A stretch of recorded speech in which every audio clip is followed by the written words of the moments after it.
Dr. Marcia of Move with Marcia, and let's talk 3 hacks to get you on your way to better mobility.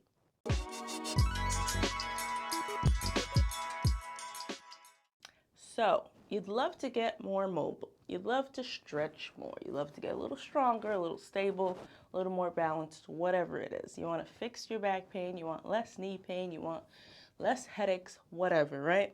And you're feeling like you've been scrolling on Instagram, YouTube, whatever, looking up things, trying things here and there, but yet you can't stick with it. You're not feeling like there's progress. Something is missing, right? So let's talk about it. Let's talk 3 hacks.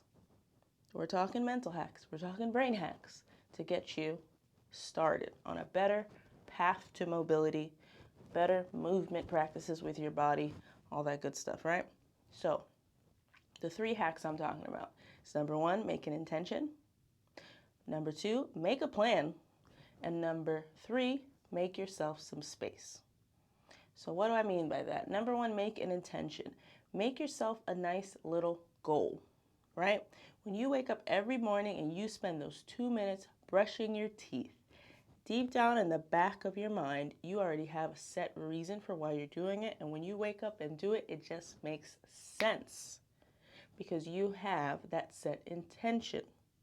So set yourself an intention. Let's go with an example of knee pain. Maybe you have knee pain every time you squat, every time you do lunges. It's been bothering you. Maybe right now you don't have access to see a physical therapist, you don't have insurance, your copay is high, who cares, whatever, right? So you have knee pain and you want to do something. It's not catastrophic, it's not like an ACL tear, you just know your hips are tight, there's things you can do, right? How could you make an intention? Easy. You're saying to yourself, I'm going to do blank so that I have less knee pain when I'm squatting. Maybe you have all caps bad knee pain when you're squatting to the point that you stop and take a break, breathe through it, and then try to do it again, right? So maybe your intention is I want to have lowercase bad knee pain that I can deal with, that I could get through, and that I could figure out and is improving because of these exercises, right? So that's an example of an intention. That number 2, making a plan, is the what you're going to do. The intention is why you're doing what you're doing. You have to know your why. Now, of course, you also have to know the what. So make yourself a plan. It could be something as simple as, I work out legs twice a week, so here's what I'm going to do. Every week on leg day, I'm going to add an extra warm-up that'll get me going for mobility. Maybe I'll do hip cars or knee cars, or maybe I'll do whatever, dynamic stretch warm-ups, whatever. I'm going to do one extra exercise that's considered a mobility move, right? And then I'm going to cool down with a stretch every workout. So now you've already added 4 things that you're doing every week. Simple plan, right? And whether you get that from this YouTube channel or my Instagram, you know, I'm kind of everywhere. It's up to you. So number 3, make yourself some space. More often than not, we get stuck in all or nothing mentalities. If things don't work out the way that I planned them, then they're not going to work, right? Like you make a nice plan, you dot your T's, you dot your I's and cross your T's, but life happens, something happens with you, and then plan goes to crap, and you say, well, you see, I knew it was going to work. I can't stick to these things. I can't stay consistent. I'm just going to give up. It's easy to quit. Don't quit. Make yourself the space to adapt and change to things that are changing around you, right?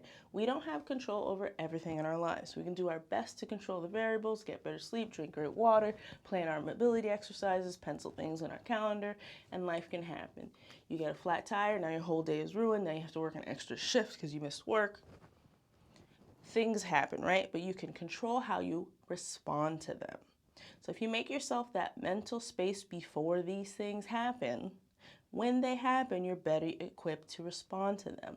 So maybe you said you were doing things before and after your leg workout, and now you don't have time for both your leg workouts. You can only do one. That's okay. There's always next week, right? There's always next week. So if things don't go to plan, make yourself that space to have a little grace, a little compassion for whatever's going on surrounding those goals, and get back on the horse next week. There's always next week. Make sense? Cool. I'll give you another example. Maybe you've got a nagging back pain or something, right? Stiff hips, back achy, and you just like to move around a little easier. You don't really like waking up and just feeling like, ugh, crap. So set your intention. Step 1, make an intention, right? I would like to be nice and calm and cool and collected when I wake up. I would rather not wake up with so much pain, right? So maybe step 2, make a plan. You say to yourself, every night before I go to sleep, I'm going to find a 5-minute bed routine stretch to do. Or maybe you'll say, every Sunday, I'm going to go on Move with Marcia's YouTube channel and do a follow-along mobility or follow-along yoga flow that's 10 to 15 minutes long. Simple. Starting small. Staying consistent. Make a plan. But you're also going to make yourself some space, right?